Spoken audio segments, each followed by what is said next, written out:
Roberto Satoshi D'Souza is a triangling machine, and that is something that demands a closer look, with triangle chokes being so rare in modern mixed martial arts. The traditional old school triangle setup is the hand push.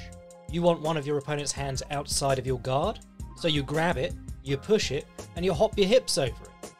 The problem is that this is like a naked overhand right. It just doesn't work at the high levels unless there is other stuff going on. Satoshi makes use of a single underhook with locked hands that links with what Gordon Ryan calls the pinch headlock.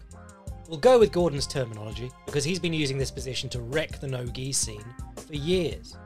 The pinch headlock allows Gordon, or whoever, to switch off to the shoulder crunch and attack a butterfly sweep to the underhook side. Weird enough in itself. But it is also a position from which the guard player can throw a triangle. In the hand push, the fighter is trying to gain control of an arm and force it outside of his legs. In the pinch headlock, the fighter is using the underhook to keep one hand inside the guard, while a well-timed hop or knee pummel gets him over the other arm. Here's Gordon shooting a triangle from the head pinch against Bo Nickel.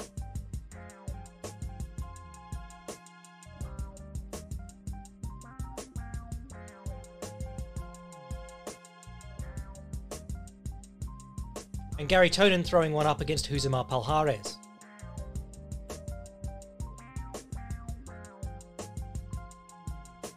Here is a great example of Satoshi using the locked hands underhook setup against Tokudome.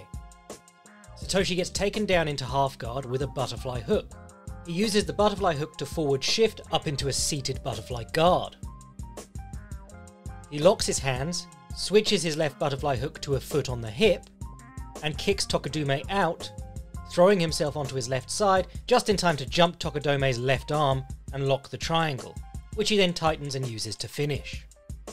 So here is the real genius of Satoshi, rapid switch-ups. Here he makes a great attempt at getting Tawfiq Musayev down, almost gets around to Musayev's back, but ends up getting slammed to the mat.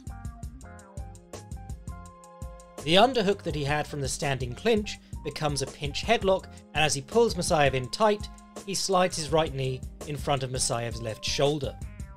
Musayev is already being threatened with the one in, one out hand position, so he pulls himself close to Satoshi. As Musayev tries to posture and unlocks his hands, Satoshi switches to a collar tie and hits the classic hand push setup.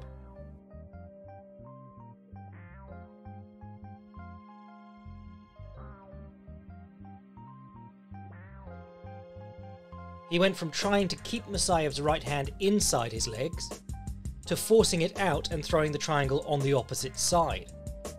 Here's another instance where Satoshi almost did the exact same thing.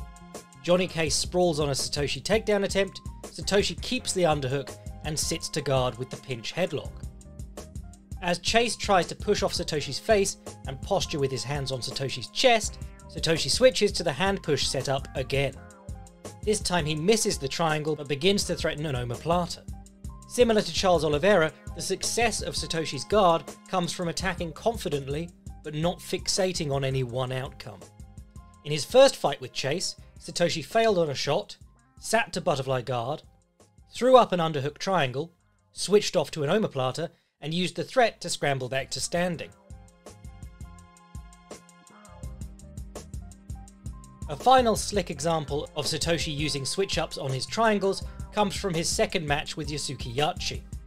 Satoshi loses the pinch headlock as Yachi postures, so he grabs the collar tie and the wrist.